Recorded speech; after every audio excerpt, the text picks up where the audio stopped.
যে নাতিদয়ের জন্য আমার নবী ইহুদির বাগানে কুয়া থেকে পানি পর্যন্ত উঠাইছে, এই নাতিরা ডাকে, নানা গো মাথা উঠান গো নানা, 3 দিন হলো আমরা পানিটাও খাই নাই আপনার ব্যথায়, নানা উঠুন মদিনায় শহরে যায়, আপনাকে নিয়ে আমরা 2 ভাই খানা খাবো। আমার নবী মাথা উঠায় না, 2 জন মাথা উঠাইয়া আমার দিকে তাকাইছে, মা মাগো আমার নানা উম্মতের পাগল গো, আমরা 2 ভাইরও শুনে না। যেই নবী হাসাইন হুসাইন মা ফাতেমার ডাক শুনে না, আপনার আমার ব্যথাই এই নবীর পক্ষে যাওয়া বলুন আমাদের দরকার আছে কিনা? কেন নবীর পক্ষে যাবেন না? নবী শুধু নিজেই কষ্ট করে নাই, দেখুন আদরের নাতিদয়কে পর্যন্ত কোন পথে দিয়েছে। এবার খাতুনে জান্নাত ফাতেমাতুজ জাহরা বলেন, হাসাইন হুসাইন রে আয়, তোরা আমার 2 জন কলিজার টুকরা, আমি মায়ের সামনে তোরা দাঁড়া। 2 জন মায়ের সামনে দাঁড়াইয়া মার চেহারার দিকে তাকিয়ে আছে।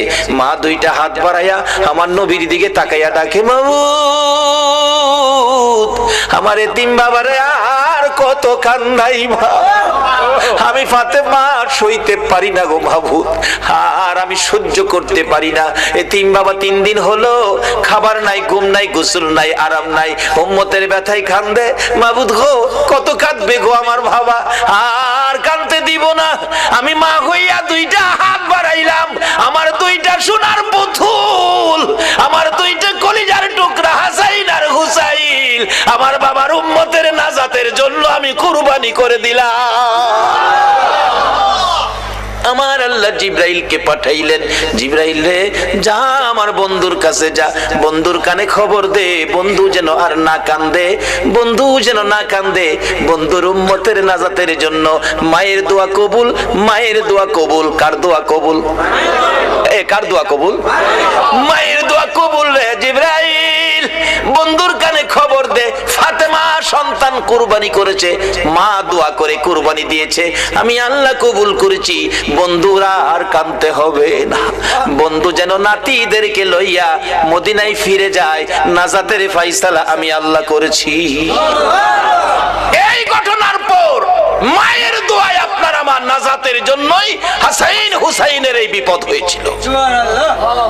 আজকে আমাদের জন্য নবীও কষ্ট করে আদরের নাতিদয়কে পর্যন্ত বিলীন করে দিলেন।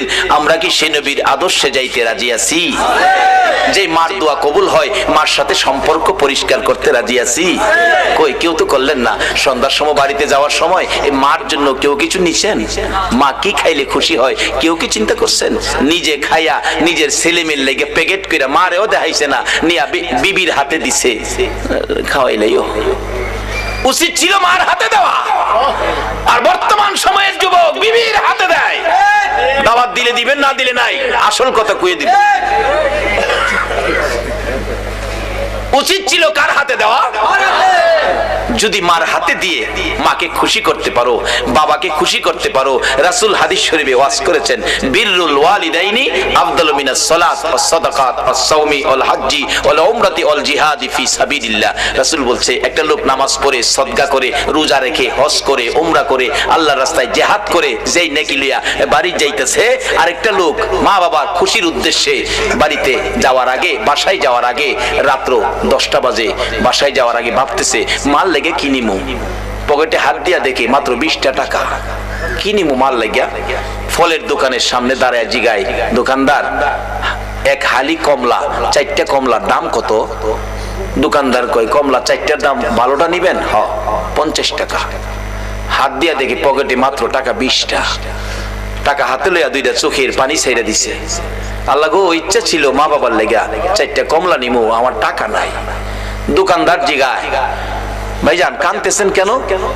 দোকানদার রে, রাসূল বলেছে মা বাবারে সন্তুষ্ট করতে, 4টা কমলা যদি নিতে পারি মা বাবা খাইয়া খুশি হবে রে, কিন্তু টাকা নাই, মাত্র 20 টাকা। 4টা নেওয়া দূরের কথা, 2টা নিলেও আমার টাকা হয় না, 25 টাকা দরকার। দোকানদার কয় মাল লেগে নিবেন? দেন 5 টাকা কমই দেন, 2টা কমলা নেন। 2টা কমলা লইয়া বাড়িতে যাইয়া বিবির ঘরে গেল না। আল্লাহু আকবার বলো। বিবি বাচ্চা যেই ঘরে থাকে সেই ঘরে গেল না, মা বাবার রুমের দরজায় ছোট্ট করে ডাক দিছে, মা গো মা। বলুন ডাক যত ছোট্টই হয়, সন্তান বাড়িতে না আসা পর্যন্ত একটা মানুষ আছে গো, ঘুমায় না। বলুন এই মানুষটাকে।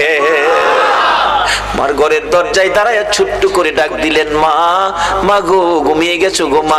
চট করে মা জবাব দিলেন, বাবা ফারুক আইছো? ও বাবা আইছি। দরজাটা খুলো। খুললেন, মা বেশি খাওয়ান দরকার তোমরা দুইজনকে, পয়সা নাই গো মা, চারটাও আনতে পারি নাই, দুইটা কমলা আনছি, তুমি একটা আর আমার বাবা একটা, দুইজনে খাইও গো মা।